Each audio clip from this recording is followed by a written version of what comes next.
Welcome to Daily Wisdom from the Flippening podcast. These episodes feature short, to-the-point clips from our full-length interviews. We talk to the men and women behind the trades, crypto exchanges, and regulations with the goal of helping you become a better, more informed investor. Hi, I'm Mike Kaplan, editor of the Flippening podcast. Today's episode is from a 2019 conversation with Mario Lozada, co-founder, president, and chief technology officer at Liquid, a Japan-based cryptocurrency exchange. We discuss IEO regulations, how Liquid approaches IEOs, and why cryptoasset projects trust Liquid to manage theirs. For the full conversation, check out Flippening episode 60. And now, without further ado, our conversation with Mario Lozada from Liquid.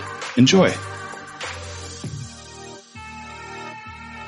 I do believe they are here to stay. They're not going away. The regulators are more aware of what's happening and how it's happening. I know Japanese regulators are actively talking about coming up with regulations for IEOs in Japan. By the way, the IEOs that we do are not really offered in Japan because we can't do it. Due to the local regulations, we're not allowed to do it. But we're working actively with regulators in Japan on the new framework that will allow us, as one of the exchanges that work with them, to offer IEOs to Japanese customers. Same thing is happening if you look at Singapore. They're working on regulations for not just for IEOs, but for crypto exchanges as well. Same in the US, right? The US may be a little bit more difficult, I think, to look at this, but Japan and Singapore seem to be more open to embracing this new way of raising capital and regulating it. So I do think they're gonna stick around for some time. They're not gone. I don't think they're gonna go away. I think there will be an evolution into more regulated areas. They're gonna become regulated, which means protection for the customers. The customers will be protected. Unfortunately, there's been a lot of people taking advantage of this and scamming users here and there. But with regulators, even though some people might not like them, they do bring some security to the industry and some order. So we'll see more IEOs in the future, definitely. I imagine there's some overlap in terms of process between, kind of the listing fee business and the IEO business, but also they're a little bit distinct because IEOs are earlier in the process. Does Liquid kind of approach that with VC hats where you're kind of looking at what's the team, what's the business model? Exactly. What are the funding sources? Is this something we want to put our reputation behind? Is that basically the model? That's exactly the model. So we have a team in Tokyo. They're based in Tokyo, actually. They do the due diligence. They look at the project. They take a VC kind of view of it as if we were going to invest in it because of reputation. We don't want to put our reputation on the line. Reputation is something that takes a long time to build and it's easy to destroy. But we do look, we have a whole full process internally. New IEOs, they go through due diligence that our team does. Our legal compliance team look at it. Our risk team looks at it.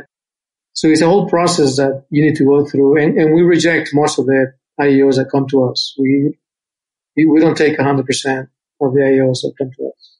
Yeah, it's quite strict, right? We have a reputation to maintain and we need to be careful. There's a few exchanges offering IEOs, and I'm sure for the projects that are most interesting to take on, there can be some competition. But I imagine that for the project itself, it's all about kind of the best fit. So, where do you have access to customers? Is the IEO something that's more potentially interesting to institutional customers versus consumers, and on and on and on. There's a lot of things to consider. What would you say, are the characteristics of a project that is a good fit for Liquid in terms of, region, type of users, who would be likely to buy it, et cetera? The IEOs that come to us usually want to work with a licensed, regulated exchange, even though we don't offer it in Japan. We offer it via our non-Japan entities. They still want to work with us because of the trust that we have being a regulated exchange and platform in Japan. That's one of the main things one of the main reasons they come to us for. They usually bring their own users. They bring their own communities that they built. So they don't really come to us because of our number of users. They come to us because of our reputation more than anything else. Our processes, our KYC, the fact that we, follow all these things, is a big plus for them. I guess thinking about the future of their business as well, right? What might, for example, another regulator in a different country say to them? They can say, look, they can always say, look, we went through this process with an exchange that follows regulated processes, right? So that's why they come to us.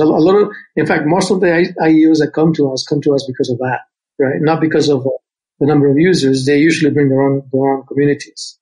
They just use us as a platform to offer it, right? We have high level of security. We've never been hacked, for example, unlike most of our exchanges.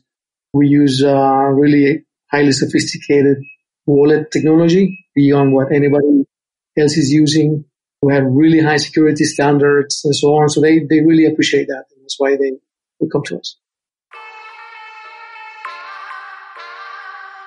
That's it for today. If you like what you heard and want to support the show, please consider leaving us a review on iTunes, Stitcher, or wherever you listen to podcasts. If you decide to leave us a review after subscribing, we'll send you a free Nomics t-shirt. Just hit us up on Twitter at username Nomics Finance after you've left the review, and we'll hook you up. You may also be interested in Nomics.com, our crypto market cap and pricing website. Check us out at Nomics.com, spelled Nomics. Now stick around for our legal disclaimer.